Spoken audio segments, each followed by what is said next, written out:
pasajeros, sostener un emprendimiento. ¿De qué estamos hablando cuando decimos éxito, ¿no? Para mí, éxito es esto. Yo planteé empezar esta actividad porque me gustaba, porque quería hacerlo y porque eh, quería devolver algún beneficio, generar algún beneficio de desarrollo a las poblaciones y a los parajes que visito o que visitaba habitualmente. Entonces yo, si consigo que esta población, que es muy, muy cara a mi sentimiento, tenga un mejor bienestar en base al ecoturismo, me voy a considerar exitoso, ¿sí?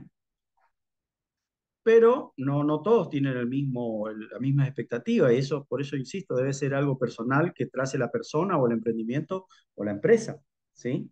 Se festejó mucho esta semana el turista 1 millón ingresado a Cataratas del Iguazú, que debe ser el objetivo del destino, meter 1 millón, 2 millones de personas, ¿no? Es valedero. Pero la experiencia que genera ese meter ese éxito es esto, ¿no? Es una experiencia de contemplación de la garganta del diablo que por ahí está alejado de lo que algún segmento del mercado pretende, ¿no? Acá yo me saco una selfie como Roberto Carlos, porque sale 1 millón de amigos, salen en mi foto. No tengo posibilidad de estar solo en ese lugar contemplando y relajando, ¿no? Esos son dos extremos, ¿no? Lo que personalmente yo me propuse, lo que propuso el Destino de Iguazú, y debe haber un intermedio amplio, ¿no?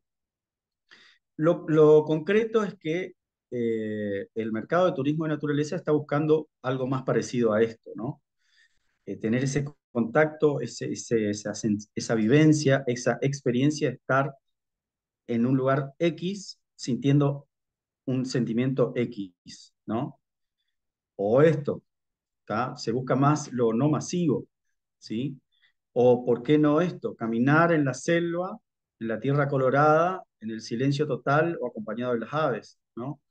Entonces, el objetivo que yo me voy a plantear es personal y los incito a que lo escriban, a que lo redacten, a que lo bosquejen, a que hagan el ejercicio, es decir, ¿qué quiero yo con mi emprendimiento, ¿no?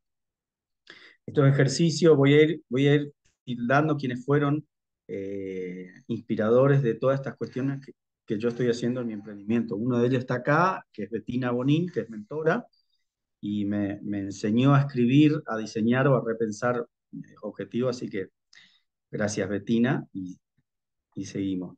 Lo concreto es que después de pandemia, el público se fue direccionando hacia el turismo de naturaleza, hacia lo no masivo. Se fue yendo a bajar un poco los decibeles de ese capitalismo voraz que era meter gente, facturar, facturar, facturar, ¿no? Se fue con una tendencia a la sostenibilidad, a que el turismo genere beneficios y cuide el recurso. Y, eso fue muy clarito, fueron los estudios que se fueron haciendo tendencia y se pusieron a trabajar varios actores en ese sentido. Uno de los actores que se pusieron a trabajar en eso fue el Ministerio de Turismo de Nación con la consolidación del segmento de turismo de naturaleza. Lanzó un programa para fortalecer todo lo que sea el turismo de naturaleza en Argentina, porque Argentina es natural, Sudamérica es natural y ni hablar Misiones, ¿no? Entonces se pusieron a trabajar en este proyecto que se llama La Ruta Natural, que por un lado empezó a diseñar experiencias y a darle visibilidad a destinos no masivos del turismo de naturaleza en Argentina, ¿sí? A lugares donde uno se podía ir, estar sin esa multitud de gente, colaborar, interactuar con la población local y sobre todo vivir experiencias. La propuesta era experiencias. Yo los invito a que el que no conoce la web de la Ruta Natural entre y observe cómo se fueron promocionando experiencias, tanto en destinos no masivos como en lugares que ofrecen cosas particulares. Por ejemplo, tiene un calendario de efemérides naturales. Esto es una cosa increíble. O sea, está dentro de las efemérides, por ejemplo, el florecimiento del apacho en Misiones. Yo puedo venir a tener la experiencia de presenciar, caminar por una selva con una alfombra de flores del apacho, o navegar el río Paraná con las flores del apacho, ¿no? Está muy bueno esto, los invito a que lo exploren. Es algo que va a dar visibilidad a nivel nacional e internacional de todos los destinos de turismo de naturaleza de Argentina, ¿no? Y plantea estas cuestiones. Por ejemplo, esto, viví la magia de la selva misionera. Y acá, antes de seguir, yo voy a hacer una aclaración. Voy a citar, sin nombre ni apellido, algunos casos, testigos que hay en Misiones o en el litoral, de cuestiones que se están trabajando bien, no tan bien y mal. No, no voy a dar nombre y apellido, pero no quiero que se entiendan como que vengo a criticar a mis colegas, sino son casos testigos del cual tenemos que ver y sacar aprendizaje. ¿No? No es el ánimo criticar a nadie ni hacer críticas así porque sí, porque eso no construye. Pero fíjense esta imagen que dice viví la magia de la selva. Esto es una imagen nueva de este portal recién creado. Las bicicletas que están usando aquí son bicicletas viejas, de acero, pesadas. Los cambios son arcaicos. O sea, esto habla de la poca profesionalización que todavía tenemos en Misiones, ¿no? Y vamos a ir por ahí hacia el final de esta exposición. Cualquiera que sepa medianamente de cicloturismo de mountain bike ve estas bicicletas y dice, no, a Misiones no voy ni loco, mirá la bicicleta que usan para los prestadores. Entonces, tenemos que ir mejorando, y esto es una arenga a todos los que están en Misiones o el litoral, tenemos que ir traccionando hacia la profesionalización de los servicios de turismo de naturaleza, y así como contó Jorge, que yo estuve 20 años moviéndome para que los guardavidas tengan el reconocimiento que se merecen en la provincia. Hoy en día los guardavidas nuestros van a Brasil, Portugal, España a trabajar. Ese mismo camino estoy comenzando a recorrerlo en el turismo de naturaleza, digamos. Por eso estoy acá con esta arenga, digamos. Bien, entonces observemos cómo se ve el profesionalismo en las imágenes que están mostrando, ¿no? Esto se repite mucho aquí en Misiones. Bien, ¿qué tenemos en Misiones? Tenemos un entorno y una materia prima y algo extensivo al litoral inmejorable para desarrollar el turismo de naturaleza. Tenemos para hacer senderismo, kayak de corto y largo recorrido. Misiones tiene 800 cursos de agua. O sea, tenemos acá para hacer lo que se nos ocurra. Astroturismo, no está tan favorecido el astroturismo por el clima de Misiones, pero sin duda que cuando pego una noche clara y cuando conecto eso con la experiencia que tienen con las estrellas, las comunidades aborígenes, es algo increíble, ¿no? Se hacen un par de experiencias en Salto Encantado que la verdad que es digno de recomendar. Aviturismo, birdwatching, tenemos la mayor concentración de biodiversidad en avifauna de la Argentina, ¿sí? Tenemos una dificultad porque el ambiente no es tan propicio, hay que ser muy bueno para poder conducir una actividad de esta, ¿no?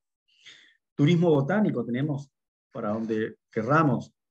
Me contaba Juan del Mainó que le visitaron, que le hicieron un catálogo de hongos solamente en su chacra.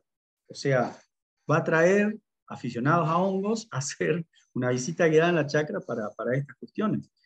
El habitaje de fauna no es como en Corrientes o Chaco, porque la selva es muy, muy áspera, muy esquiva para los bichos, ¿no? Pero también es algo que es válido. Turismo cultural y étnico, esto es lo que se hace, esto es lo que se hace con la visita a las aldeas, esto es lo que se hace con la fiesta del inmigrante, se ve la cultura, la transculturalización que hubo en la provincia. Arbolismo y rapel, también tenemos altura por donde busquemos. y con el componente que tenemos esos paredones en un entorno de saltos y cascadas. O sea, el potencial que tenemos es increíble y no debemos desaprovechar y debemos trabajar para generar, por lo menos este objetivo que yo me planteo, beneficio a toda la comunidad y también a nosotros, ¿no? Pero ¿por qué no están consolidadas estas actividades? ¿Por qué por ejemplo, estas vacaciones de julio, yo operé Huella Guaraní, que es un sendero de largo recorrido y del cual voy a hablar mucho porque estoy trabajando mucho en eso? Eh, los saltos de Moconá estuvieron una semana y media sin poder ingresar al parque. Y me manifestaban de 2 o 3 lodges que la gente estaba desesperada esperando que baje el agua para entrar al parque.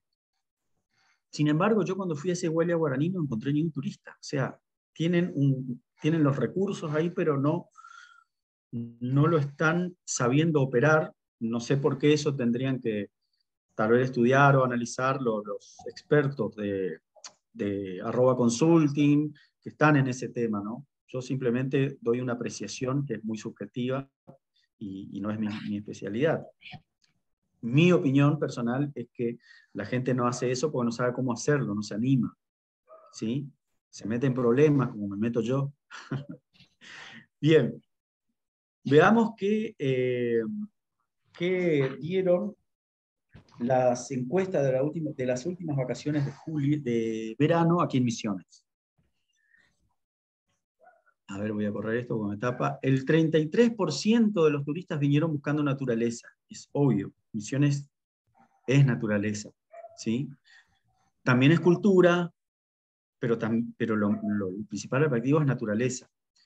El 14% venía por actividades náuticas, Misiones es agua. El 14% por observaciones de flora y fauna. Acá yo no sé el criterio del diseño de esto, pero observación de fauna está en naturaleza, digamos. No sabría cómo interpretar esto o cuál fue el objetivo. El 18% vino buscando aventuras, ¿no?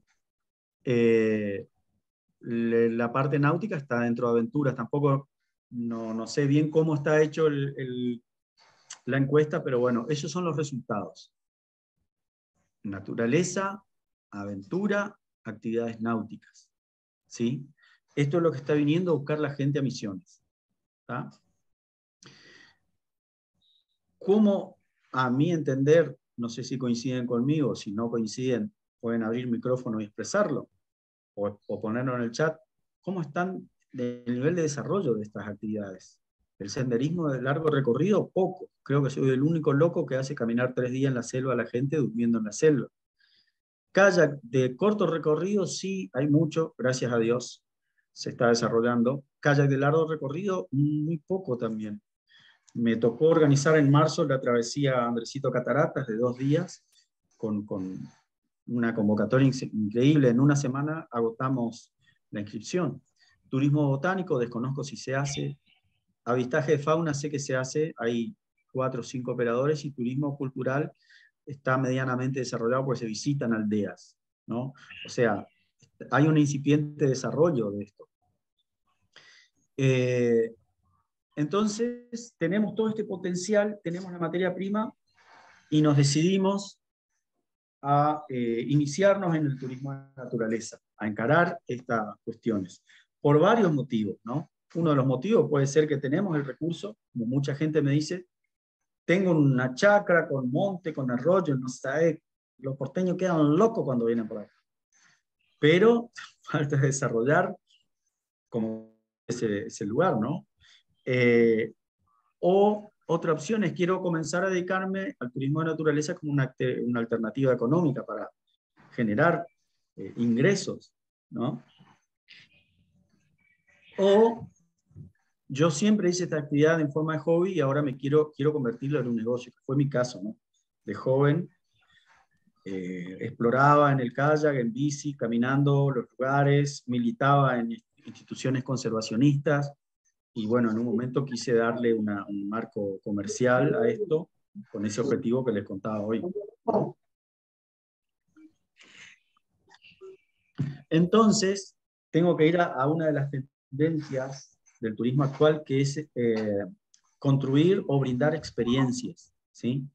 Y de eso vamos a hablar la mayor parte del curso. Cómo diseñar, cómo construir experiencias dentro de un servicio turístico, ¿sí? ¿Por qué?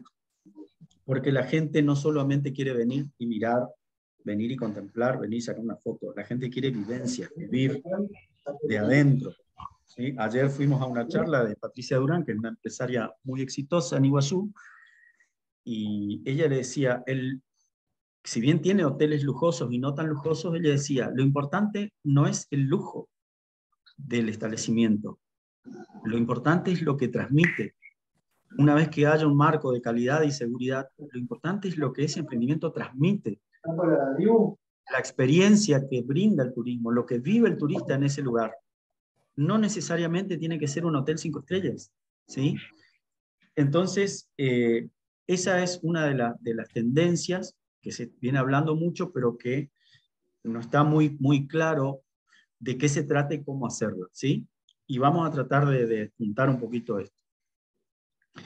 Eh, el diseño de experiencia es darle subjetividad al producto, ¿tá? ¿Qué es darle subjetividad? Que imbuirle de un sentimiento. Y eso es algo subjetivo, ¿tá? Lo que la persona siente con la acción que realiza, lo que le genera emoción, miedo, alegría, placer, eh, etcétera, ¿sí? Entonces, yo puedo tener un producto que es una caminata con vista al río, ¿sí? Y le brindo un servicio porque le doy la merienda en un mirador espectacular, y eso es un producto y un servicio. Ahora, si esa caminata y esa merienda en ese lugar es para contemplar, por ejemplo, en Osununú, el fenómeno de los murciélagos saliendo a las 6 de la tarde en bandadas a comer insectos, ejerciendo un efecto limpiador y controlando eh, insectos que son muchas veces transmisores o vectores de enfermedades, cambia en el pasajero la visión del murciélago, que todo el mundo le tiene asco y piensa que chupa la sangre solamente, ¿no? Entonces, si yo al mismo servicio o producto le doy un contenido, genero un sentimiento muevo la parte subjetiva y subconsciente del turista. Eso es diseñar una experiencia, ¿sí? Combinar cosas para que la persona sea tocado en sus fibras, en sus emociones. Me tomo 2 minutitos para hablar de esto porque esto es la base de lo que se llama ahora el neuromarketing, ¿no? Y los descubrimientos del neuromarketing y cómo funciona la cabeza un poco es lo que generó esto del turismo de experiencia, ¿no? Esta es la teoría del cerebro triuno, que dice que nosotros tenemos 3 cerebros eh, funcionando dentro de la cabeza. El más antiguo es el reptiliano, que nació hace 500 millones de años, esta parte inferior, que es el cerebro que maneja todo lo que es automático, biológico e instintivo, ¿sí? El comer, el defenderse, el luchar, el reproducirse, todo eso maneja el cerebro reptiliano, ¿tá? Luego, sobre ese cerebro, evolutivamente, se desarrolló el cerebro límbico con los mamíferos, que incorporaron las emociones al funcionamiento del cerebro, ¿tá? Con el objetivo de mejorar la evolución de la especie y que tenga más posibilidades de sobrevivir. ¿Cuáles son las emociones? Miedo. Si yo no tengo miedo, no voy a identificar las cosas que me pueden hacer daño. Alegría. Si yo no siento placer en algunas cuestiones, no voy a ir a buscar esas cuestiones para supervivencia. O sea, dicho lisa y llanamente, si el orgasmo no me produce esa sensación de placer, no voy a querer hacer el acto reproductivo, por lo tanto, no voy a favorecer a que la especie se mantenga, ¿sí? El asco, que hace que yo rechace sustancias, tiene el objetivo de que yo no coma cosas para envenenarme. La ira me genera rechazo y reacciones ante algo que me puede producir o que no es tan bueno ante mí, ¿sí? Y por último se desarrolla el córtex, que es lo que tenemos nosotros los seres humanos. Hace 200.000 años, que es lo que genera el pensamiento. El pensamiento, el razonamiento lógico, el cálculo, la proyección. ¿Y qué es lo que descubrió el neuromarketing? Que las personas no compran con el razonamiento, sino que compran con la emoción. La emoción es lo que le lleva a comprar. Es algo que yo compro, pero no sé por qué compro. ¿Sí? Eso es lo que me motiva a concretar la compra.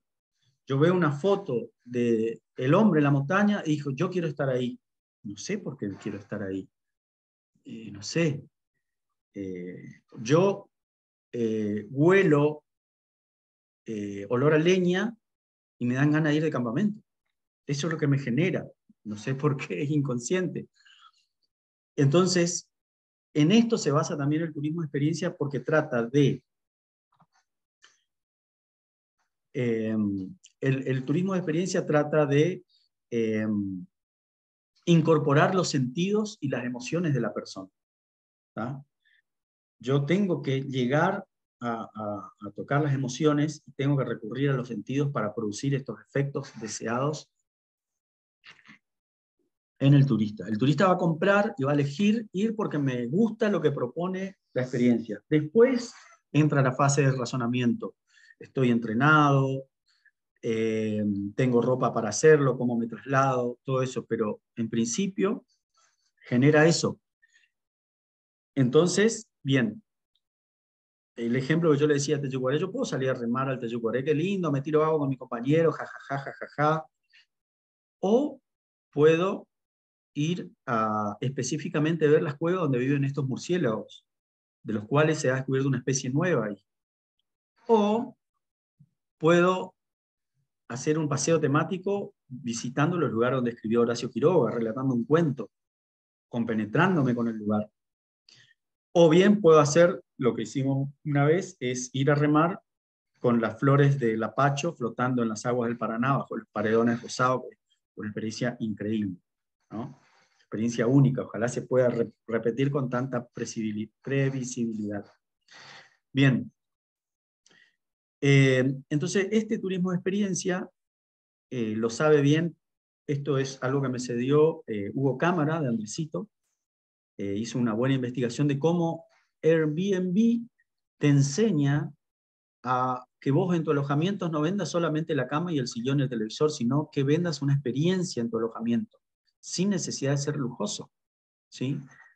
Entren a explorar un poquito porque te da todos los tips para generar en tu alojamiento una buena experiencia para el visitante, desde el momento de vender. Y esto propone un ciclo de vida de la experiencia, ¿no? Ellos dicen que primero se genera el deseo de viajar, que es donde yo tengo que hacer eh, esta conexión con el pasajero, decir, no, quiero ir a hacer eso, ¿no? Después la persona compra y empieza a planificar, y ahí la información tiene que estar lo más detallada posible, y al instante, tratar de evacuar todas las dudas y generarle seguridad, o por lo menos toda la información adecuada para que pueda planificar su viaje. Luego la persona viaja y llega al lugar donde la recepción y los servicios que lo van a articular entre su traslado, su medio de transporte y el lugar donde yo le presto el servicio tiene que estar aceitado, por lo menos resuelto, o yo lo tengo que resolver, ¿sí? O por lo menos facilitarle la solución. Luego viene la visita en sí, o la experiencia en sí, que vamos a ver cómo se hace, y después yo me voy del lugar, que también tiene que ser, tengo que darle algo de solemnidad a la despedida, ¿no? Llevar un recuerdo, un souvenir, y luego viene la experiencia post-visita, donde la experiencia dice que es proporcionalmente, directamente proporcional a la cantidad y perdurabilidad de los recuerdos que la persona se lleva del lugar. Si la experiencia fue buena y conmovedora y tocó estas fibras, estos condimentos que le decía, va a perdurar en su recuerdo. Cada vez que se recuerde va a tener buena acepción, buena buena respuesta y obviamente va a volver y va a volver con más gente, ¿no? Entonces, este es el ciclo de desarrollo de una experiencia según Airbnb. Eh, entonces, y fíjense lo que propone, vuelvo a esta web porque la verdad que me interesa, está muy interesante. ¿Qué es lo que propone la ruta natural? Experiencias inolvidables. Las dos palabritas son claves. El diseño de experiencia, y si es inolvidable, significa que fue exitoso, que se cumplió el objetivo. ¿Está? Bien. Ahora, ¿qué buscan este público que es demandante de experiencia? Bien, buscan aprender algo nuevo, ¿tá? Buscan experimentar vivencias auténticas, participativas. En Huella Guaraní, en la primera aldea hay muchos niños que visitamos, Pindopotí, y los niños quieren interactuar mucho con los turistas, son muy alegres. Entonces yo los invito a los chicos a que lleven a la gente a arrancar mandioca, que después vamos a cocinar, que después ellos les enseñan a pelar. Entonces, eso es una vivencia auténtica. Que un niño de la aldea vaya y te enseñe a arrancar la mandioca, que el turista muchas veces no sabe ni de dónde sale. Si cae de un árbol, si sale de la tierra. Bien. ¿Qué más buscan? Desafiarse a sí mismos, ¿sí? Dormir en plena selva, sabiendo que estoy a 4 horas del lugar más poblado, es todo un desafío, ¿sí? Conocer ambientes culturales y naturales intocados o inexplorados, ¿sí?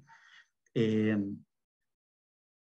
en esta zona del Soberbio, en Yabotí, es uno de los pocos lugares donde se siguen viendo que todas las casitas son de la construcción típica guaraní. Eh, Paredes de tacuara tapadas con barro, ¿sí?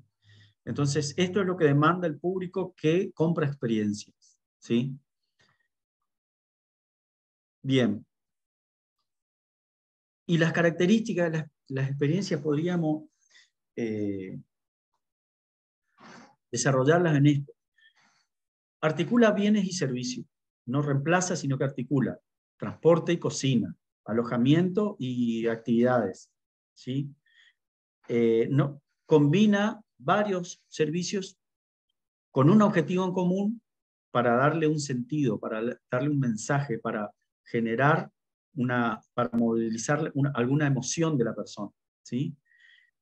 Involucra todos los sentidos: olfato, oído, vista, tacto. Tengo que tratar de hacer que la experiencia sea enriquecedora.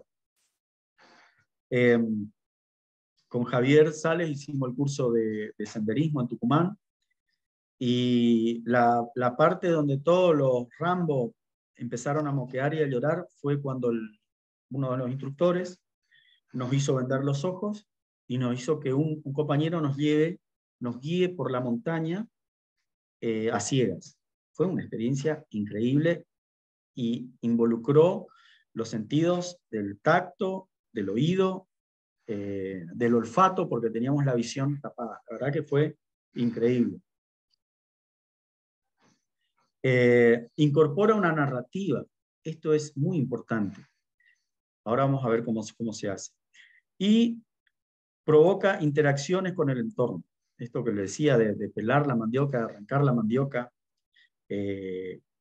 Yo contrato como cocinero una noche a un vaquiano mío que fue uno de los últimos descubierteros de ahí.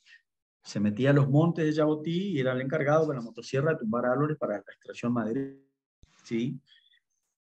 Él es el que va a cocinarme a la moda, a la usanza de los obrajes, y él es el que cuenta en primera persona lo que vivió o lo que vive una persona que trabaja en la selva, ¿no? Contratamos un guía guaraní, entonces la gente cuando pregunta escucha en primera persona del protagonista cómo es la cultura guaraní, ¿sí? Se comparte una cena, un fogón con esas personas y se produce realmente una experiencia increíble. Bien, para esto tengo que hacer un guión, ¿sí?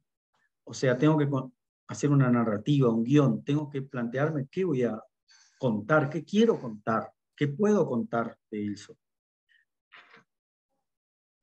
Para eso es necesario tener algunos conocimientos de técnicas de interpretación del patrimonio natural, ¿no? El gato está muy interesado en la charla. Que esto me enseña cómo elegir los temas, seleccionar, ordenar, ¿sí? Después vamos a tocar un poquito algunas técnicas de interpretación, pero el libreto, elegir el libreto, es decir, ¿qué quiero contar yo? Por ejemplo, vamos a Huella Guaraní, que le estoy dando vuelta con varios. Arranca contando la historia de la selva, cómo apareció la selva, cómo apareció el basalto, de dónde sale la tierra colorada, cómo crece esa cantidad de árboles sobre la tierra colorada, ¿sí? Luego va avanzando hacia quiénes la poblaron, quiénes fueron los primeros que lo poblaron. Los que hoy subsisten fueron una de las últimas culturas, que es la cultura embriagada guaraní. ¿Cómo viven? ¿Cómo conviven con la selva? ¿Qué es la selva para ellos? ¿Qué recursos saca? ¿Cómo se amigan? ¿Qué está pasando con la pérdida de selva? ¿Sí? Y por último, planteo la llegada de los pobladores germanos brasileros, ¿no? Los brasileros de origen alemán que vinieron del Brasil a colonizar esta parte de Misiones. ¿Por qué vinieron? ¿Qué hicieron con la selva? ¿Cómo convivieron con los guaraníes? ¿No? Esa mezcla tan rica que tenemos en esa zona de Yabotí. Ese es el guión que yo planteé y que está armado. Esto, ¿para qué sirve también tenerlo, escribirlo, diseñarlo? Porque si yo dejo de guiar, puede venir otra persona y hacerlo. ¿Se entendió? Que es lo que yo estoy buscando ahora. Yo quiero que esto tenga más continuidad y a veces tengo otras tareas porque doy muchas capacitaciones. Entonces yo necesito preparar gente para que desarrolle esta tarea. Escribiendo un guión, teniendo una línea de pensamiento y teniendo todos estos tips de diseño de experiencia, yo puedo transmitir eso, entrenar a una persona rápidamente para que siga dando el mismo servicio de la misma calidad y que el turista viva la misma experiencia. ¿Ah? Entonces, ¿qué plantean las técnicas de interpretación de la naturaleza? Esto de escribir el guión, tengo que elegir el tema que voy a hablar, un tema, ¿sí? Yo veo que hay guiadas que meten todos los temas juntos, la citronela, la yerba, la explotación de la madera, los guaraníes, y los árboles gigantes y la fructificación todos esos temas. Bueno, las técnicas de interpretación de la naturaleza me enseñan a seleccionar el mensaje para que llegue a donde yo quiero que llegue, ¿no?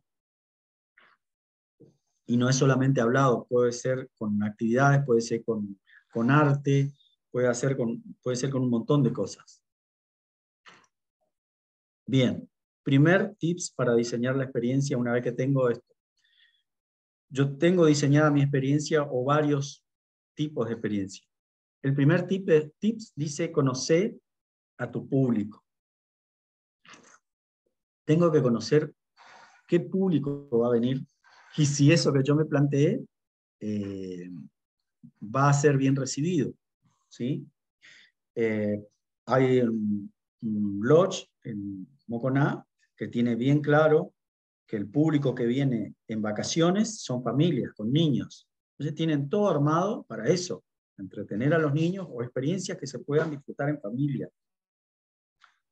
Y fuera de vacaciones, de verano y de invierno, vienen adultos solos. Entonces tienen diseñadas las experiencias para ese tipo de gente, ¿no?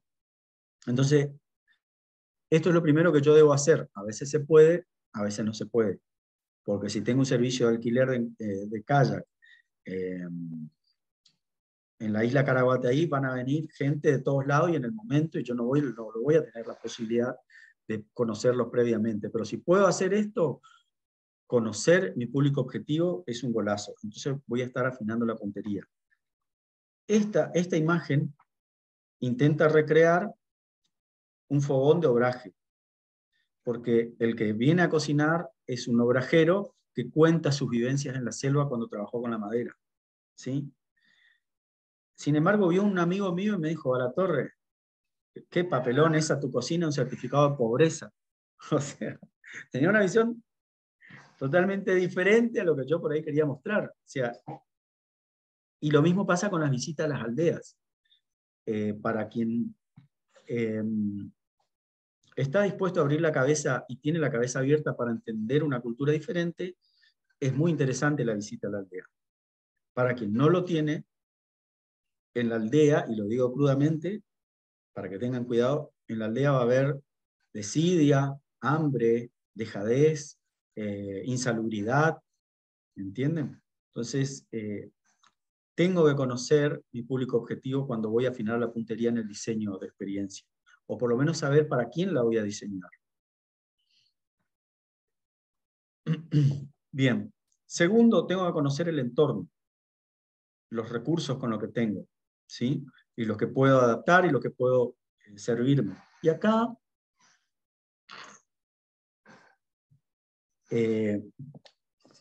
tengo que tener mucho contacto con los pobladores locales para enriquecer esto.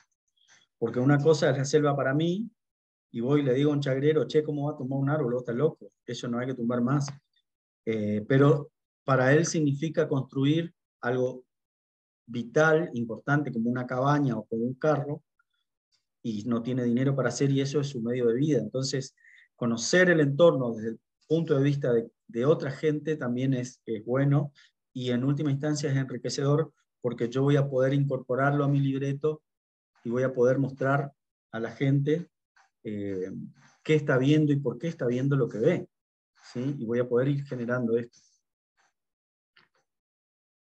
Un psiquiatra, visitábamos una chacra ahí en paraje La Bonita, con turistas, y un tipo, un psiquiatra muy renombrado de Buenos Aires, vino a la visita y dijo, ¿y ese tronco?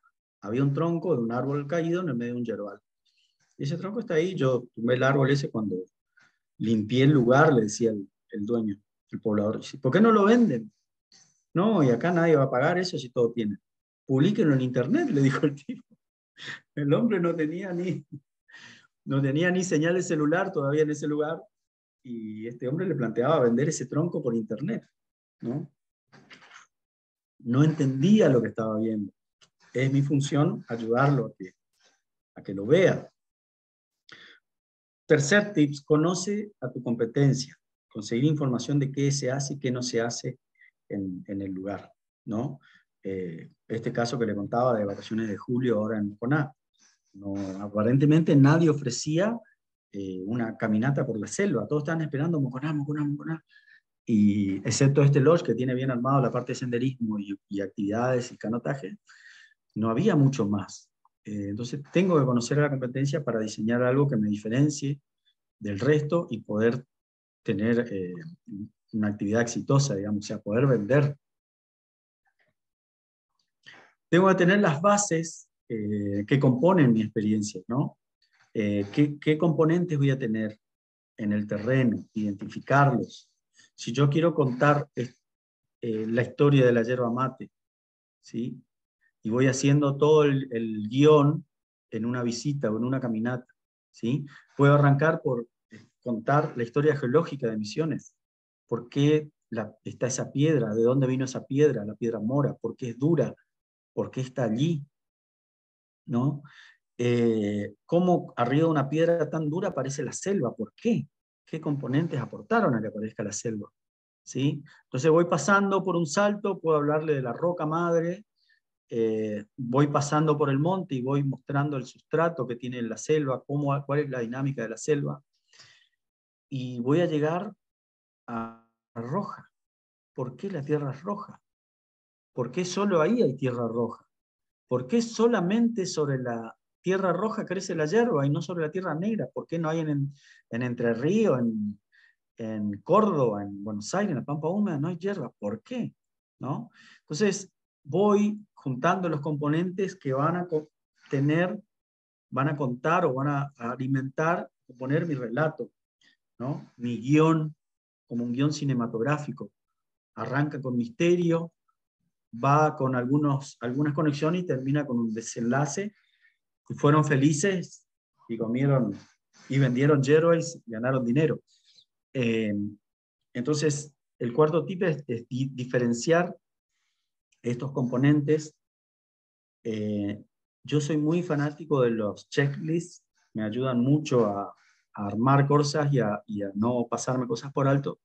Así que dentro de las herramientas, de la caja de herramientas que le voy a pasar, va un checklist, que es un Excel, donde están todas las fases del diseño de experiencia, ¿no? Para que ustedes, si quieren, hagan el ejercicio de diseñar su experiencia con eso, con esta progresión y estos tips que vamos haciendo, ¿no?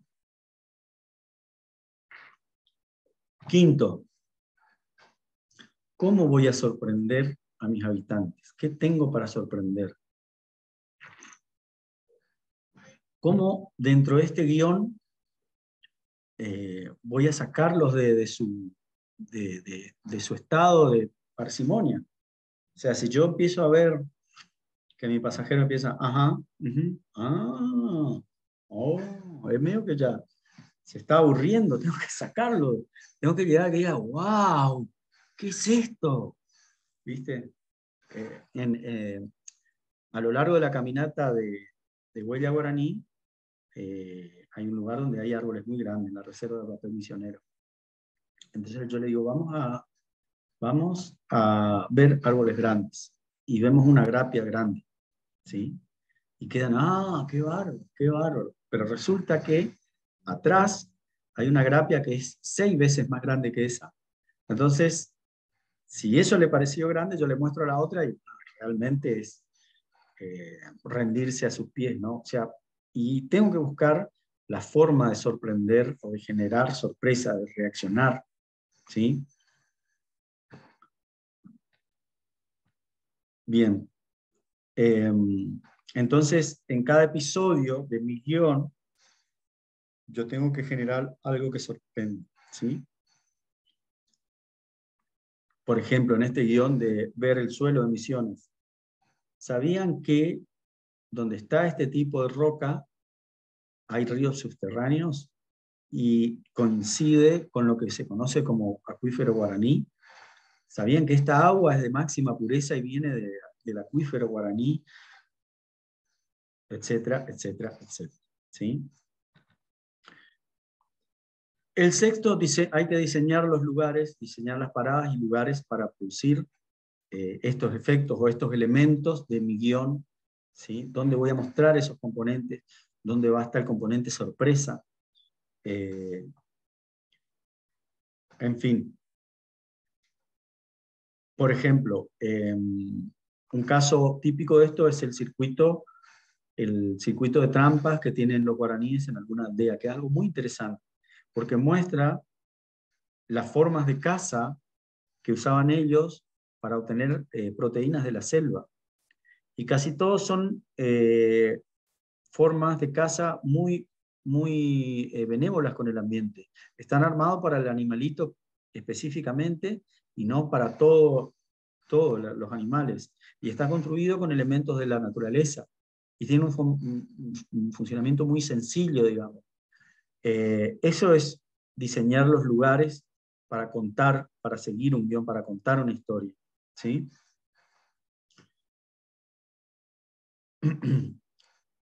Y luego hay que implementar la experiencia.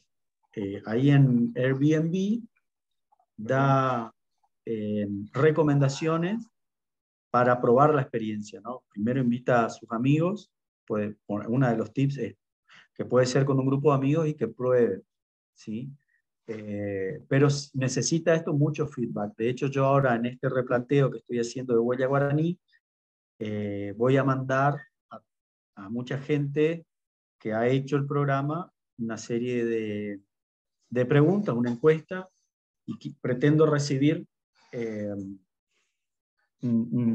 respuestas y devoluciones para ver qué quiere la gente cuando va a Huella Guaraní, o si yo estoy mostrando lo que la gente cree que va a ver, ¿sí?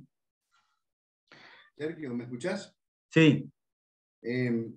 Solamente para aclarar algo, que cuando estás haciendo el programa de Huella Guaraní, cuando hiciste mención especial sobre los tipos de caza que utilizan los paisanos, hay que aclarar que lo siguen utilizando. Y ese es un dato realmente importante porque no es parte de la historia, sino que es parte de lo vivencial, lo cotidiano, lo diario que viven las comunidades, que tienen un alto valor agregado, que abren sus puertas para que los turistas puedan llegar allá. Y esto es un dato muy interesante, el que marcaste, que los turistas o a quien nosotros vamos a vender el producto deben tener esa mente abierta porque van a observar un espacio cultural totalmente diferente al que estamos acostumbrados. En principio, no es nuestra cultura, o la gran mayoría de los que vienen ahí no son de esa cultura, y la otra es que está en pleno corazón de la selva. Entonces, todavía para estas comunidades, la selva es su almacén de ramos generales, y la selva también es su farmacia, a la cual acude constantemente para resolver algunos problemas de salud muy propios de ellos. Nada más quería aclarar eso porque esto es realmente vivencial, no es que pasó alguna vez o vivieron por acá, no, ellos viven acá, conviven acá, participan con nosotros. Sí, tuvimos la oportunidad de ver ahora en este último Guayabarani 2 cabañas en construcción. Cómo preparaban y hacían el revestimiento de barro. La verdad que fue un momento único. Y lo bueno, por eso a mí me encanta ir a esa aldea, es que ellos van a poner 2 fechas en el año. Por ejemplo, ahora yo estoy largando para el Arapiajú, que es el Año Nuevo Guaraní, el 21 de septiembre. Le voy a dar esa impronta, ¿no?, a la visita. Pero ellos van a poner 2 fechas que van a ser festividades en la aldea, donde ellos van a mostrar cómo se vivía antiguamente, antes del contacto con la cultura del Yorubá. El Yorubá le dicen boca con pelo, con bigotes, ¿no? Y la verdad que va a estar buenísimo, y la idea es apoyarlo para que lo hagan, porque realmente es un golazo, ¿no? Que se animen, y es un beneficio para todos, digamos. Una pasajera en uno de los Huella Guaraní, llegamos a la aldea después de un día de lluvia, y empezó a pedir un cartón, porque los niños están todo el tiempo con nosotros, los niños de la aldea, vienen, están en el quincho, en las habitaciones comunitarias, y le pidió un cartón para poner en la entrada de la habitación para que no embarren la habitación, ¿no? Y bueno, obviamente, como decía Marcela, ella no sabe que no tienen piso en su choza, que el patio y en lo de adentro es lo mismo, o sea, no pretendía, viste, que todo se mantenga limpio. Y bueno, hay que resignar esto a colación de lo que vos decías, que cómo hay que entender la otra cultura, ¿no? Bien, y después que yo hice todos estos 7 pasos, bien, a darle promoción a la experiencia y a vender de la mejor forma. Bueno, ya hicieron el webinar con Mauricio Alves, del tema de usar las redes para venta, de cómo vender, cómo llegar a utilizar las redes sociales para vender determinado producto. Tema dado por un super capo en el tema, así que no me voy a explayar en esto. Solamente le voy a sugerir que vayan explorando un poquito de la parte de marketing o de neuromarketing, ¿no?, que diseña estas cuestiones. Y este es el resumen de cómo diseñar una experiencia, ¿no? Esto va a ir también un PDF en la caja de herramientas a quien lo solicite. Y como si esto fuera poco, dijo el que vendía en colectivo.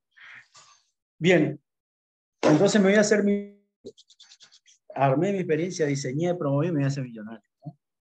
Bueno, hasta acá, si hay preguntas de esto, podemos tomarnos 5 minutitos para contestar, para no perder el hilo, después vamos a avanzar con otro tema. Así que los escucho, si hay preguntas, abran micrófono, o si hay preguntas escritas, Jorge, si puedes leerla y vamos contestando.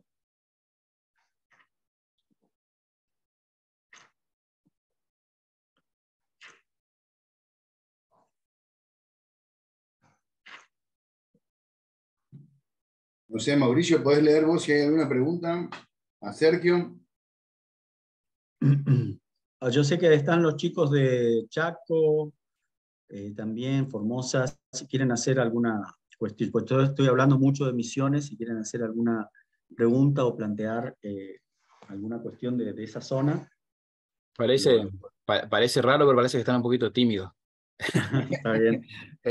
No, pero por ahí sí señalar que esto es un webinar abierto, digamos, o sea, la idea era arrancar, comentar desde un experto en el tema como es Sergio Balatorre, que viene trabajando hace más de 20 años en este tipo de cuestiones, que arrancó con su la multiaventura, con las bicicletas ya atravesando la selva, bueno, que en el camino trabajó mucho no solamente la cuestión experiencial, digamos, sino que además tuvo que hacer ese caminito como quien abre un trillo, lo que son las cuestiones formales, las autorizaciones, los seguros, bueno, hay un montón de cosas y la formación constante, digamos, que exige esto y que creo que hay que ponerlo en el tapete. Porque por ahí podemos tener muchas ganas de hacer algo, pero en el camino alguien se dobla el tobillo, se rompe un hueso, y bueno, y ahí hay que saber cómo actuar. O sea, primero que hay que tener todas las previsiones posibles, hacer todo para que eso no ocurra, y hay que estar preparado por si eso ocurre. Y después lo otro, lo que tiene que ver con las experiencias. O sea, Sergio también mencionaba varias cuestiones, que no, las experiencias no son solamente lujo, y creo que hay que estar consciente de que lo que se busca es la autenticidad. Ahora, la autenticidad no tiene que ser forzada, por un lado, y tiene que haber un momento previo de sensibilización a nuestros pasajeros. En eso, la verdad, que te felicito, Sergio, por hacer bastante hincapié en esto de conocer el segmento con el que se trabaja, porque es cierto, a veces uno va por una ruta Terrada, Becelo, hace selva, y de golpe, ¡plum! Vemos todo pelado porque había sido que había un pinar, y bueno, y la verdad, salvando la distancia, es algo muy fuerte, digamos, porque venimos viendo como que a la tierra sana, y de golpe vemos una parte enferma, incluso tipo muerto, digamos, ¿no?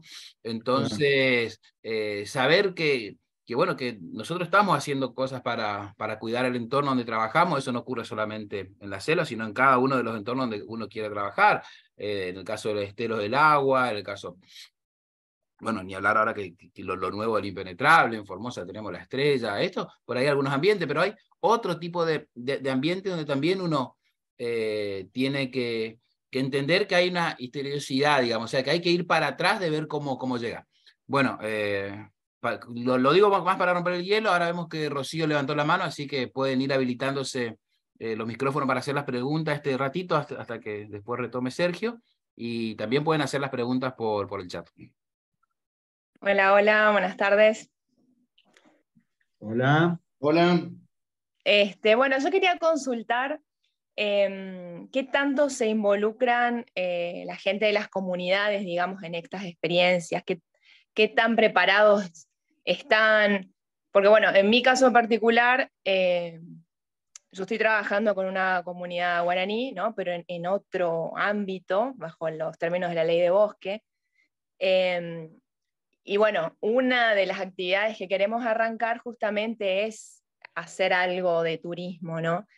Y un poco la narrativa es las actividades de conservación que se están haciendo, y también, ¿por qué no? Que esa es otra pregunta, mostrar un poquito cuáles son las actividades que degradan la tierra, y hacer un poco también educación o concientización ambiental, que no sé si es válido en la esfera del turismo, digamos, mostrar lo malo también. Así que bueno, ahí un poquito esas dos consultas.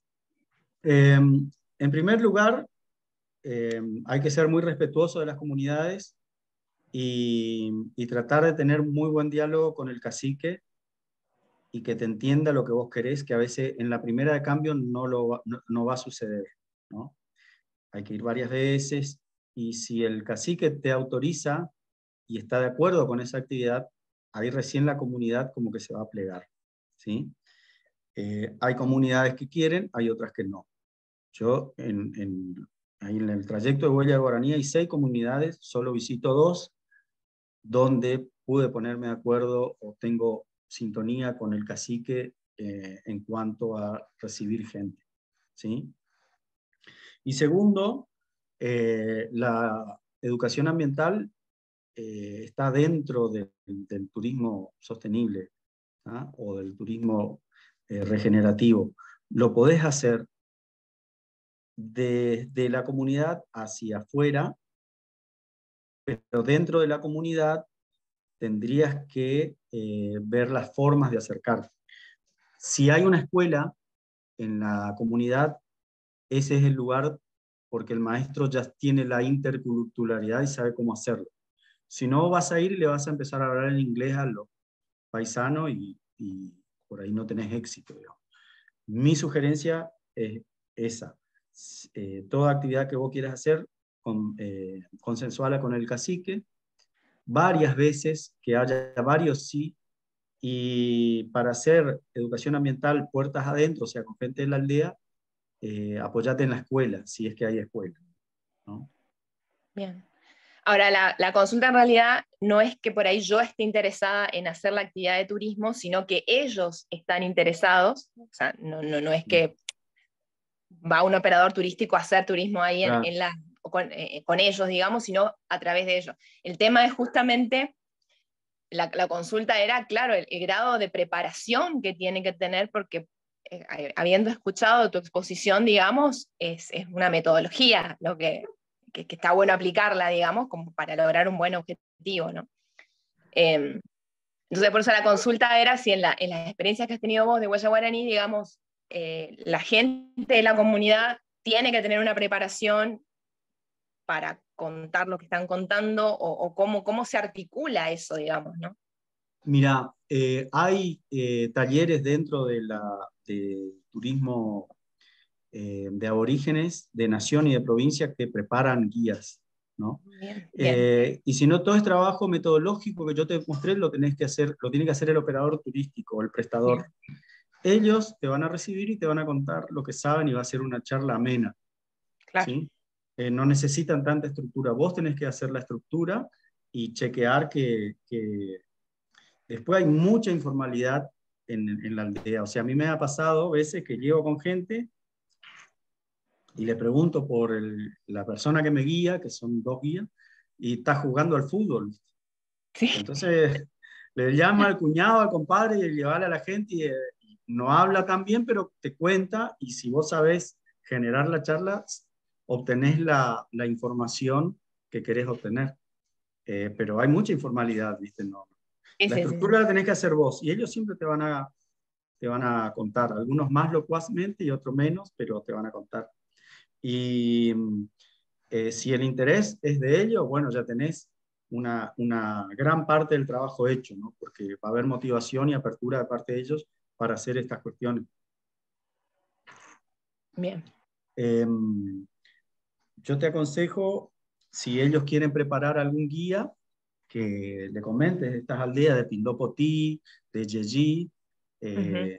que ya trabajan con turismo, para que vayan, porque ellos se visitan, están 3 meses en la aldea, y que vayan haciendo esta tarea, ¿no? Bárbaro. Bárbaro. Perdón. Gracias, Sergio. No, para aclarar un poquito más esta intervención de la actividad turística en las comunidades. Esto hay que entender que esto tenemos que contar con el permiso de las comunidades. Y hay comunidades como las 2 que mencionó Sergio, que están abiertas a las visitas porque hubo un trabajo previo de estar trabajando con ellos y participar con ellos para contarles de qué se trata esta. Hay otras como Ibitupará, por ejemplo, que está ahí en Aristóbulo del Valle, cerca de Salto Encantado, que ha participado inclusive en algunas actividades. Después tenés en las 600 hectáreas, en un par de comunidades que están abiertas a la actividad turística, a una determinada cuestión de la actividad turística, porque también hay que aclarar una cosa, no es lo mismo visitar una aldea, llevarse artesanía, o tratar de participar dentro de un programa, que te permitan una apertura diferente, que te permitan habitar sus chozas, sus casas, por ejemplo. Entonces, esa ya es otra cuestión, porque ellos tienen una apertura hacia la comunidad en general, tienen una apertura más íntima, que es cuando se genera este lazo que existe entre el prestador de servicios de la actividad turística y sus amigos los visitantes que llegan a esta comunidad. Es todo un proceso que hay que trabajar en función de las colectividades. No todas las colectividades son las mismas, no todos buscan el mismo objetivo, algunas son menos abiertas a la comunidad blanca y otras son mucho más participativas. Entonces también hay un proyecto del Estado provincial que está trabajando en Budán Turismo, que es un proyecto grande, que si entras a la página vas a ver todas las comunidades que están ahí involucradas y que están trabajando de alguna u otra manera en formas diferentes con la actividad turística. Ujú.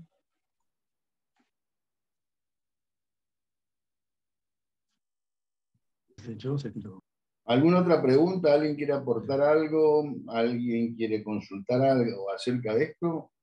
Sobre todo aquellos que son de otras provincias o para aprovechar esta experiencia de Sergio.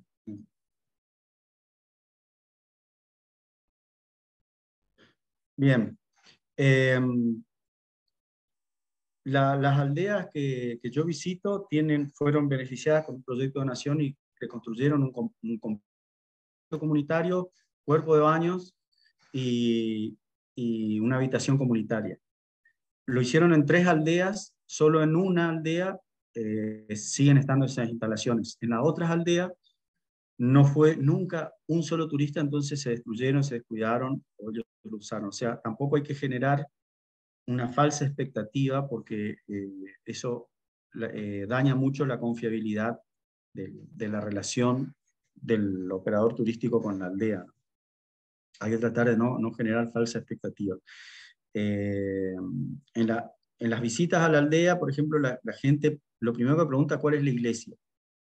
Y ellos le muestran, esta es la iglesia. ¿Ahí se puede entrar? No se puede entrar. Pero solo a ver, no se puede entrar. Pero no se puede entrar. Son muy claros en eso y eso yo tengo que hacer el trabajo previo ya para decirle a las personas que no incomoden a la gente con algunas cosas que ellos prefieren no mostrar, ¿no? Bueno, entonces, diseñé mi experiencia y estoy dispuesto a llenarme de plata. Bien, no es así porque no es tan fácil, digamos, porque me gana el entusiasmo y el querer ponerme a trabajar o movilizar este proyecto, pero tengo que preparar el lugar, tengo que preparar el emprendimiento, la actividad y tengo que preparar el capital humano, ¿no? Entonces ahí empieza todo un trabajo que tengo que hacer, ¿sí? ¿Qué necesito, qué preparación necesito para brindar una experiencia en forma segura en todos los niveles, ¿no? Y de calidad? Vamos a ver 2 o 3 aspectos de esta cuestión. Lo primero es esto que todo el mundo creo que conoce, que es el análisis FODA. Es decir, ver las oportunidades, las fortalezas, las amenazas, y lo que nadie quiere prestar atención son las debilidades, ¿sí? Todo el mundo dice, no, ve las oportunidades y las fortalezas. Y ahí vamos, porque acá tenemos este salto, que es increíble que nos lo muestre, tenemos la selva. Bien, pero casi nadie, no es por ser pesimista ni nada, porque todos caímos en esta acción de ir para adelante sin tener en cuenta las debilidades. O sea, qué preparación necesito para brindar la experiencia y que la experiencia sea tal, ¿no? El FODA me ayuda a dar un panorama a esto. Y luego tengo que entrar en un proceso de gestión de riesgo para que la actividad sea segura. Y el proceso de gestión de riesgo es cambiar completamente un chip, o por lo menos yo me doy cuenta que la gente interpreta la gestión de riesgo como tener un plan de contingencia. Y en realidad, hacer un proceso de gestión de riesgo es mucho más amplio y me da mucho más beneficio que tener un plan de contingencia, ¿no? Todo le digo porque constantemente me consultan, Sergio, vení que necesito hablar porque, bueno, vamos a hacer este proceso. No, yo quiero que vos le entrenes a mis guías cómo sacar acá un tipo que se rompe la pierna. No, cómo quieren saber toda la parte de rescate en kayak, solo rescate nomás, así apurado. Y piensan que ocuparse de la seguridad es eso, y en realidad es aprender a pensar en seguridad, ponerse el chip de la actividad segura, ¿sí? Si yo me voy a ocupar de sacar al tipo con la pata rota, estoy en el horno. Mi experiencia se me fue al diablo. Ya el tipo se rompió la pierna en tu experiencia, o sea, no va a tener un buen recuerdo, ¿sí? Si la persona se cayó del kayak, ¿sí? Vos le quisiste vender, navegar en el silencio de la selva con paredones de selva de 200 metros, pero el tipo se cayó del kayak porque no le enseñaste a remar bien, no le enseñaste a subir del bote, nada, chao, se le mojó el teléfono, se enfrió, perdió la gorra que le regaló la abuelita, chau, chau tu experiencia, ¿no? Entonces el proceso de gestión de riesgo es básico y transversal a todas estas cuestiones. Abro un asterisco, otra cuestión transversal a todo lo que es turismo de naturaleza es la cuestión de sostenibilidad y ambiente, que ahora no lo vamos a tocar porque es un tema que merece un webinar aparte, o dos, ¿sí? Pero vamos a ocuparnos ahora de esto. Entonces el proceso de gestión de riesgo es un proceso circular que siempre está dando vuelta y siempre está revisándose. Nunca termina, no es una sola vez que yo hago, ni sirve para la misma situación, ¿no? Vamos a compartir ahora un par de conceptos, ¿sí? ¿Cómo arranca el proceso de gestión de riesgo? Situándome en el contexto de mi actividad, porque yo no puedo tener el mismo criterio de seguridad en una actividad, por ejemplo, senderismo de 2 horas por la selva, para un grupo de estudiantes de segundo año de la Facultad de Forestales, gente de entre 18 y 33 años, que para un grupo de adultos mayores de 60 a 80 años. Es un contexto diferente, totalmente diferente. Yo no puedo plantear la misma operatividad de la seguridad para una excursión en kayak por el Yabotí en verano que en invierno, ¿no? Entonces, lo primero que el proceso debe arrancar con definir la actividad, ¿no? Tener esta ficha. Y después se van a ir dando cuenta cómo va repercutiendo todo esto en la seguridad del turista. Tengo que describir la actividad, en qué consiste, cuál es el objetivo, mirar árboles, caminar, entrenar, ¿sí? ¿Qué distancia voy a recorrer? ¿Qué dificultad técnica tengo? La dificultad técnica es lo que la habilidad que la persona necesita saber para hacer la actividad. Para andar en mountain bike, en lugares quebrados de emisiones, necesito saber usar los frenos y tener freno a disco, ¿sí? Por ejemplo, para hacer una excursión en ríos correntosos o arroyos de emisiones, debo saber dominar las técnicas de timoneo, ¿sí? La dificultad física es cuánto tiempo o qué distancia voy a estar expuesto a un esfuerzo X, ¿sí? Lo puedo dividir en 3 fácilmente, alto, moderado, bajo, ¿sí? ¿Qué condiciones deben tener los participantes? El participante debe poder caminar con una mochila de 10 kilos durante 4 horas, ¿sí?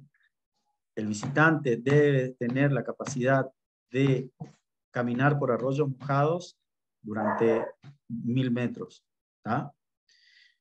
¿Qué equipo necesario tienen que traer los participantes? ¿Tá? Zapatillas, crocs, pantalones largos, cortos, ¿sí? Una mala selección de indumentaria ya me puede volver insegura o arruinar la excursión inclusive, ¿sí? Y si no, que digan a María que hizo que a las 2 horas de huella guaraní se le rompió la zapatilla y tuvo que caminar con una zapatilla vieja. ¿Te acordás, Ana María? Bueno, no vamos a sacar los trapitos al sol acá. Pero fue una anécdota que me dejó muchas enseñanzas. Bien.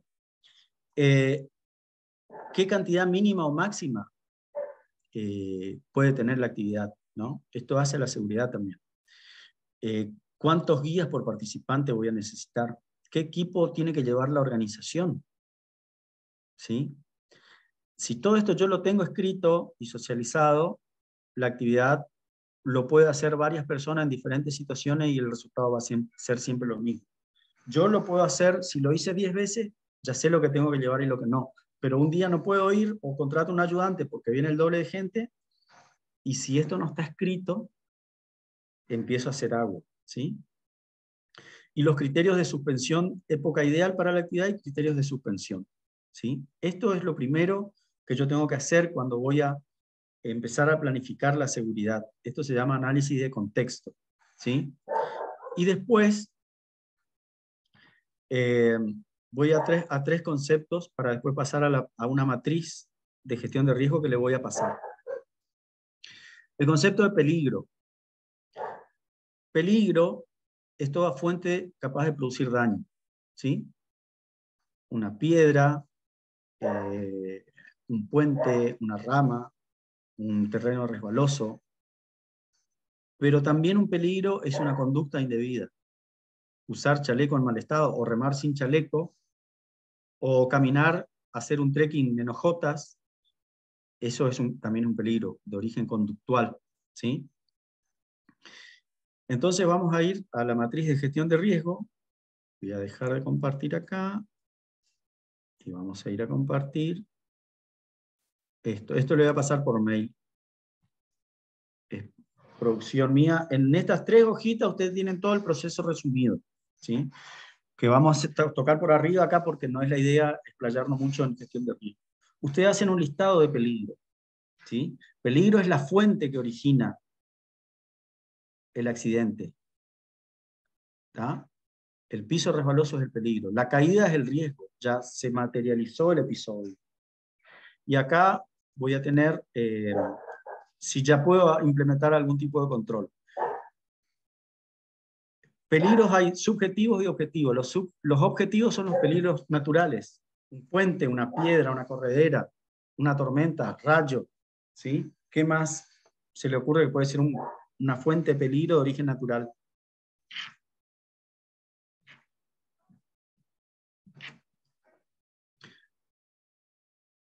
Una yarará es una fuente de peligro, ¿sí? Y después tenemos peligros de instalaciones de equipo. Una escalera en mal estado, un sendero con el pasto alto, un kayak agujereado. Es un peligro. Y están los peligros procedimentales o de conducta, ¿sí? Salir a remar con tormenta eléctrica es una conducta inadecuada, es una fuente de peligro de origen conductual. Y acá hay 2 noticias, una mala y una buena. ¿Cuál es la mala? Estos 2 tipos de peligro de instalación de equipo o procedimentales, que son los peligros subjetivos, son de origen humano y representan más del 80% de los accidentes en entornos naturales. ¿Escucharon? El 80% de los accidentes en entornos naturales son se originan por falla humana, ¿tá? Y solo el 20% o el 15% es de origen natural. Esa es la mala noticia. La buena noticia, ¿cuál es? Que al ser de origen humano se puede entrenar, se puede trabajar, se puede capacitar, se puede mejorar. Es altamente mejorable con entrenamiento, ¿no? Entonces, yo identifiqué los peligros dentro de mi actividad. Cada peligro, supónganse el peligro serpiente, peligro natural serpiente, me va a originar diferentes tipos de riesgo, diferentes tipos de episodios, ¿sí? Tiene un nivel de riesgo que puede ser diferente, ¿sí? O sea, un solo peligro puede originar diferentes tipos de riesgo. Entonces acá voy a anotar los riesgos derivados de ese peligro y voy a poner alguna forma de control. Ya tengo una segunda instancia de control, ¿sí?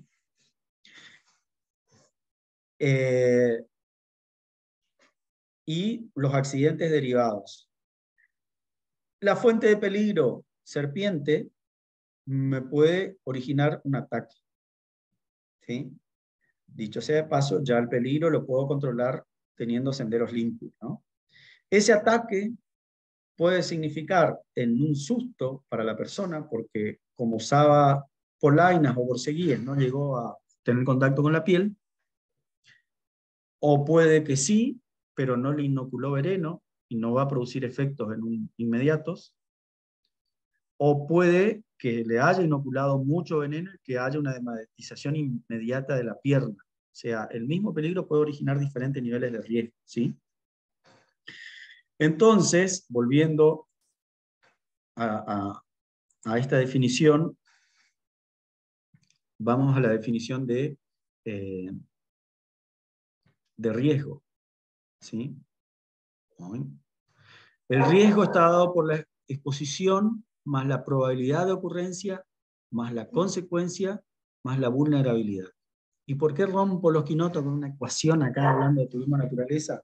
Porque yo puedo trabajar cada una por separado y cada una me va a reducir considerablemente en los niveles de riesgo la posibilidad de que se manifieste un accidente. Por ejemplo, la exposición. Si yo tengo un sendero de 2 kilómetros que me lleva 1 hora hacerlo y transito con 10 personas, va a ser un nivel de exposición. Si lo transito con 40 personas, va a ser otro nivel de exposición. Es decir, si yo quiero reducir el riesgo, lo primero que voy a trabajar es en la exposición, horas, llámese horas hombre. ¿Sí? En la travesía Andresito Cataratas es muy complicada porque no hay acceso por tierra a los lugares. Teníamos que apretar las clavijas con el tema del riesgo. ¿Qué hicimos?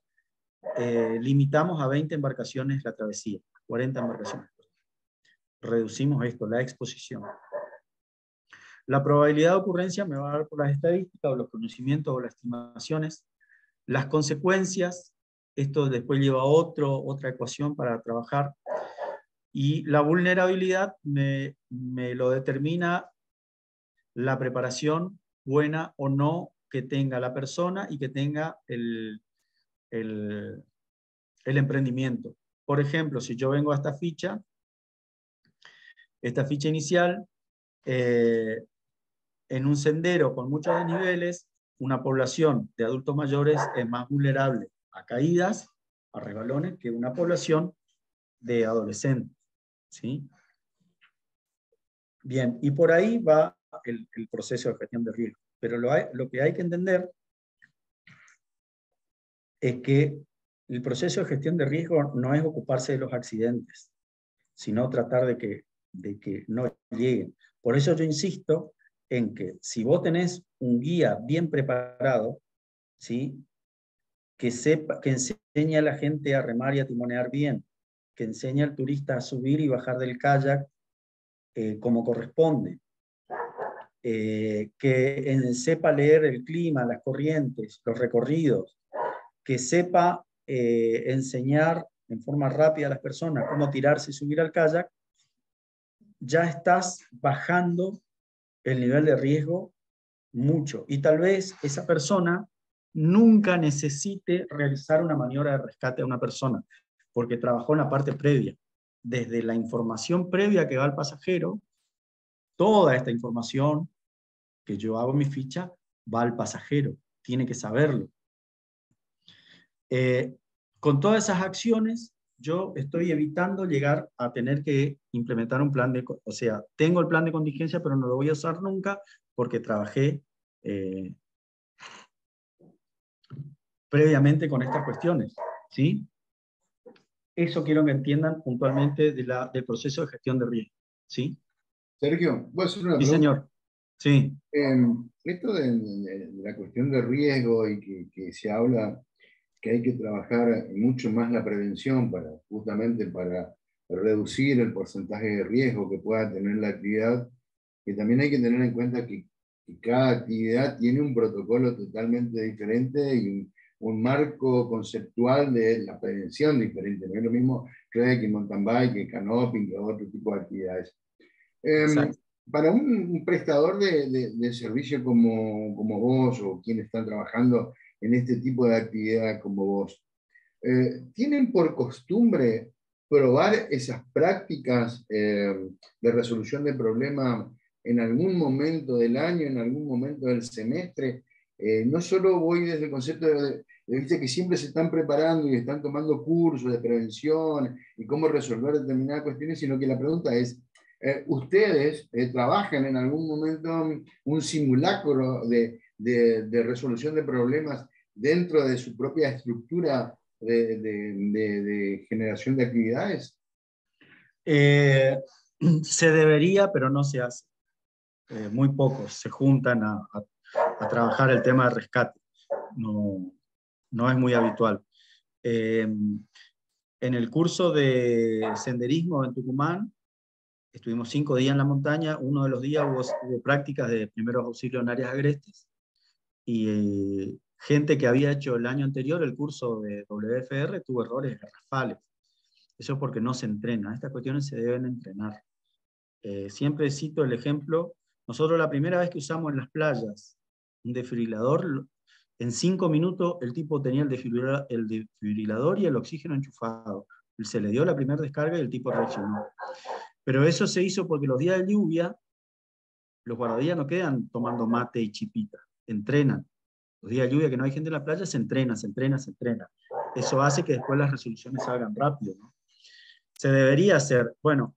Sergio, no, yo pregunto sí. esto porque por lo que veo acá hay mucha gente de otras provincias que seguramente en su gran mayoría tienen esta gran problemática de la capacitación y la formación constante para resolver esta cuestión. Y primero la planificación y la prevención, y después para resolver una situación extrema que pueda llegar a ocurrir, que no escapa a las generales de cualquier tipo de actividad, más aún multiplicando este proceso en estas actividades de riesgo que se realizan en ambiente o en espacios que son lejos de los centros urbanos, ¿no? Claro. Porque habría que buscar algún formato, algún ejercicio que una a todos aquellos prestadores de este tipo de servicio para una capacitación constante, para empezar a trabajar por ahí, no a nivel más global, sino a nivel más de entre casa, digamos, porque sí. Esto es una actividad que está empezando a crecer y tiene un crecimiento sostenido realmente importante, y ese crecimiento sostenido hace que aparezcan nuevos prestadores de servicio, algunos que reúnen las condiciones y otros que ameritan un análisis aparte, ¿no? Entonces, pensar cómo podríamos resolver esa cuestión para ejercitar justamente esta cuestión que va más allá de la prevención, sino que para evitar eso deberíamos estar constantemente preparándonos. Es una tarea que lo dejo para que piensen todos, porque todo aquello que estamos involucrados en este tipo de generación de productos deberíamos estar pensando siempre. Bueno, de hecho, el WFR, el curso de primeros auxilios en zonas agrestes, tiene solamente 3 años de validez. Después expira. Tenés que rehacerlo. Justamente por esta cuestión. Hay muchas actualizaciones y es un entrenamiento, no es un curso. Bien, en gestión de riesgo, si yo tengo una estructura más compleja, también puedo recurrir a un sistema de gerenciamiento de la seguridad que está establecida en la norma ISO 21101, ¿sí? Que dice cómo implementar un sistema de gerenciamiento de la seguridad. Que más allá de que yo vaya a certificar o no, es como un manual de buenas prácticas y me enseña a un proceso que yo puedo tenerlo en mi emprendimiento y que de esa manera, independientemente de quién esté, la cosa funciona, ¿no? El sistema de gerenciamiento de la seguridad implica desde la publicación de la oferta hasta la inscripción de los participantes, cómo se cierran las inscripciones, cómo se diseña la operación, la información que debe ir al pasajero, la reunión del equipo, reunión de clientes, cómo se contratan los seguros, los transportes, los vaquianos, absolutamente todo. Me procedimentaliza todo el tema de la seguridad. Tengo todas estas alternativas en la parte de gestión de riesgo. Y en la última parte de esta charla, donde vamos a ver la parte de seguridad jurídica, ahí se van a dar cuenta para qué sirve todo esto. ¿Sí? Bien, esto es transversal. La gestión de riesgo debe ser estar a nivel del gerenciamiento de la empresa, y si yo soy unipersonal como yo, debo instrumentarlo porque yo contrato mucha gente, contrato camionetas, vaqueanos, motos, paisanos, cocineros, cocineras, etc., ¿no? Después tengo que empezar a preparar el capital humano que me va a trabajar en este diseño de experiencia, ¿sí?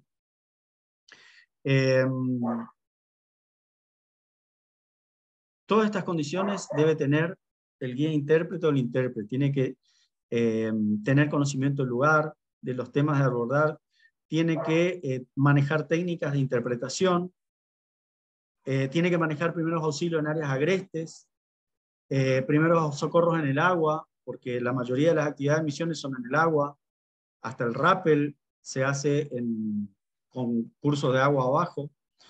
Tiene que tener dominio de su actividad y ver las competencias de los cursos que tiene. O sea, si tiene capacitaciones que lo habilitan a hacer la actividad, ¿sí? Necesita tener liderazgo, tener este chip de la seguridad, ¿sí? Técnicas de interpretación en la naturaleza, por si alguno no sabe, es cómo contar algo de manera diferente. El Aripuca de Iguazú me cuenta cuáles son los árboles gigantes de la selva. Atrás del Aripuca hay un museo construido con las 5 piedras que componen toda la geología de Misiones. Eso en sí ya es interpretación, ¿sí?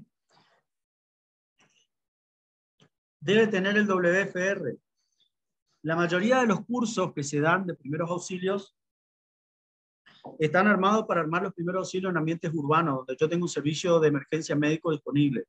El WFR y el WAFA, que son los cursos para zonas agrestes, me enseñan, es un entrenamiento para tomar decisiones rápidas, donde el tiempo de exposición de la persona con la lesión va a ser más prolongado. Entonces hay que meter más mano y hay que saber todo el tiempo aprender a tomar decisiones, ¿sí? Y esto es básico para todas las disciplinas. Rappel, kayak, senderismo, mountain bike, todo, ¿sí?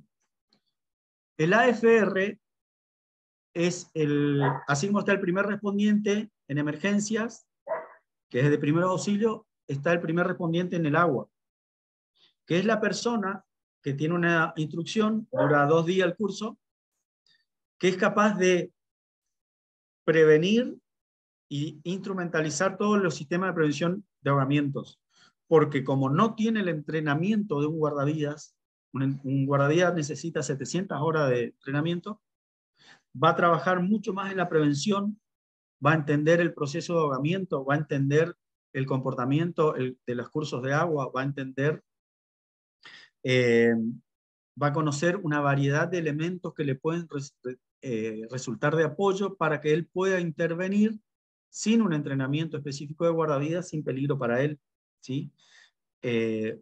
Yo las mismas maniobras que practican los guardavidas en la escuela de guardavidas, lo hago hacer en el AFR, porque le pongo a las personas un chaleco tipo los que usan los kayakistas, que ya le reduce el peso en el agua a menos de la mitad. Entonces la persona puede resolver la situación de la posible víctima, ¿sí?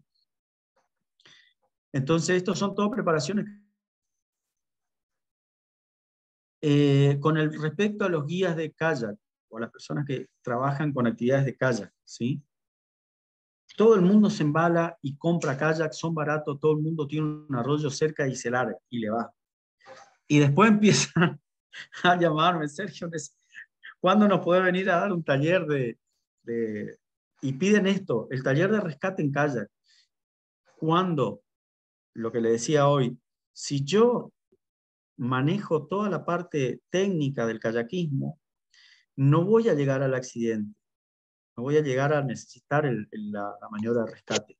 Si yo le enseño a subir del kayak, a bajar, si le enseño a remar, a conducir, a darle dirección al kayak, si yo le ayudo a elegir la indumentaria adecuada para andar en kayak, ya voy a reducir los accidentes a la mitad, a menos de la mitad, o al mínimo, o al nulo, y voy a poder brindar una experiencia donde la persona se lleve un buen recuerdo, ¿sí? En un importante los de la provincia que prestan kayakismo en un lugar impresionante y que el dinero no fue un inconveniente, usan chalecos para esquí, no para kayak, ¿no? Y el chaleco para esquí es largo, llega hasta la cintura, y cuando la persona se cae con ese chaleco, primero que al remar, el chaleco me sube, me toca la pera, me ahoga, no me deja respirar, y cuando me caigo, el chaleco se me sube. Entonces, la elección del chaleco, o la mala elección del chaleco, ya me está determinando problemas de seguridad. Por eso es importante que los cursos de capacitación para kayak no vayan directamente a la maniobra de rescate, sino que enseñen todo esto de manera que el operador de kayak no llegue a la situación de emergencia, ¿sí? Eso es pensar en seguridad. No, eso es gestión de riesgo, no solamente pensar cómo voy a subir al tipo al agua, ¿no? El curso de manejo básico de kayak, nosotros estamos yendo todos los años a Pellegrini a dar este tipo de cursos, ¿no? La provincia de Corrientes avaló estos cursos. En Misiones todavía no hay un marco legal que establezca cuáles son las competencias que deben tener estos cursos, ¿no? Hay que ir a tomar afuera. Pero se está avanzando constantemente. Sergio, sí. Creo que está de más que interesante esto, no sé qué dicen el resto, pero nuestro tiempo también tenemos que respetarlo. Y sí. Podríamos ir viendo para cerrar esto, que creo que la segunda parte fue muy, muy interesante desde el punto de vista de que quizás meritúa después realizar otro webinar mucho más específico para hablar de la seguridad, porque es un tema que nos atañe a todo y que una mala planificación o una mala prevención puede generar una catástrofe. La perrada está quedando loca por la tormenta. Quieren comer. Esto de que uno vive con animales, o yo vivo con ellos. 2 filminas más y veo la seguridad jurídica y cerramos, ¿sí? Esto quería llegar a la seguridad jurídica. En caso de yo tener algún inconveniente, un accidente en mi emprendimiento, la justicia me va a requerir todas estas cuestiones.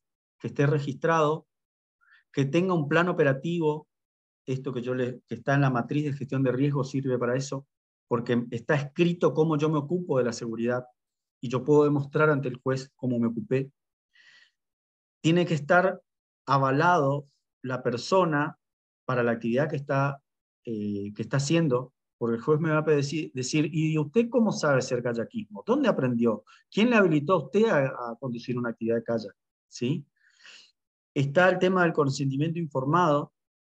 La gente que yo le hago vivir una situación y no le informé que la iba a vivir, me puede demandar, ¿sí? O sea, hay un montón de cuestiones jurídicas que hoy en día están muy al día y que todas estas cuestiones de preparación van a sumar a que yo esté resguardado también jurídicamente. Ni hablar de la contratación de seguros, tanto de responsabilidad civil como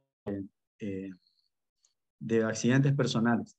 O sea, eso es lo que me va a exigir la justicia y hay jurisprudencia, o sea, antecedente de muchos casos. Hay talleres en Nación gratuitos sobre ese tema. Pueden consultar a esta persona acá, Diego Benítez, que está a cargo de eso, una persona muy accesible. Y bueno, ahí redondearíamos todo lo que es el tema seguridad en la prestación de turismo activo o turismo de naturaleza o experiencias de naturaleza. Porque si no le voy a dar seguridad a la persona, la experiencia indudablemente va a ser negativa. Así que bueno, gente, hasta acá llegamos a caminar juntos. Ayúdenme a que toda la provincia tenga buenos prestadores de turismo de naturaleza y vamos a estar todos un poco mejor. Gracias. No sé si Sergio, abusando un poquito más de tu solidaridad para con nosotros y de esto de compartir tu conocimiento, cerraríamos, si alguien quiere hacerle alguna pregunta, un par de preguntas a Sergio, Sergio le responde y estaríamos cerrando este webinar. Dale, Javier. Sí, bueno, Sergio, espectacular la charla. Creo que falta horas para cerrar todo esto, pero totalmente de acuerdo en todas tus propuestas y creo que y felicitar también, Jorge, a ustedes por promover esto, que creo que es fundamental para todos nosotros.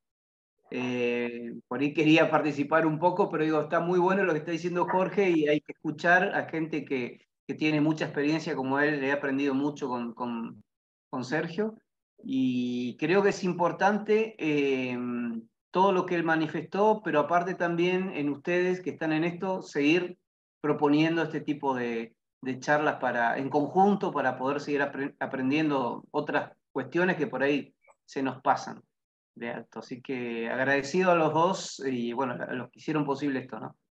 Javier, creo que la propuesta debería rondar en que todas estas cuestiones que se vienen organizando para satisfacer necesidades de un mercado emergente y que además no tiene techo y que nuestra región tiene una gran posibilidad de desarrollo, entendemos que después de muchísimos tiempos recién estamos posicionando productos de naturaleza en el mercado nacional. El mercado nacional siempre posicionó la nieve, posicionó el tango, posicionó el vino, posicionó la carne roja, Maradona, el fútbol, el ballet, el hipódromo, pero casi nunca salió a vender selva, que es lo que nosotros estamos encontrando como una gran alternativa, y en esto toda esta región de Formosa, Chaco, Corrientes, Misiones, tiene un panorama realmente interesante y tiene escenarios muy, muy interesantes para poder desarrollar este tipo de actividades. También entendemos, en este marco, hay una gran parte de quienes están emprendiendo este tipo de actividades,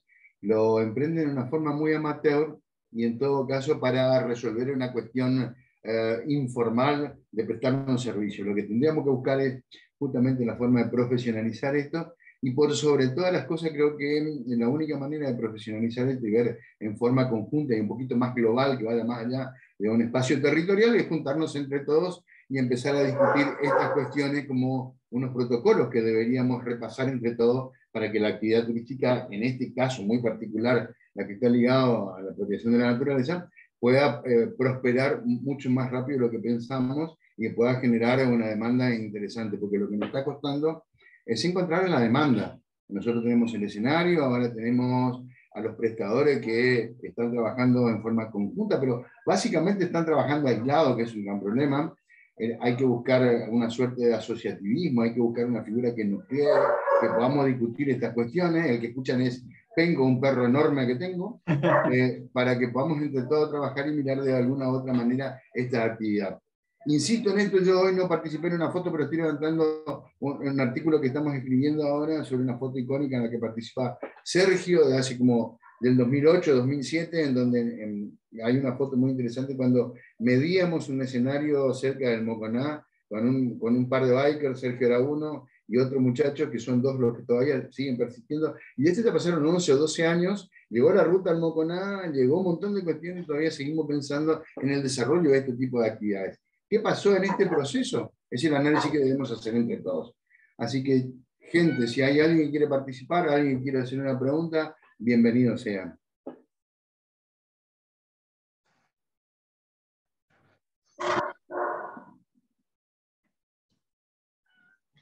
Bueno, evidentemente el que quiere participar es mi perro, pero bueno, no puedo aportar acá. Así que agradecerles a todos, en nombre de Ingrid, de Mauricio, de quienes estamos construyendo este espacio.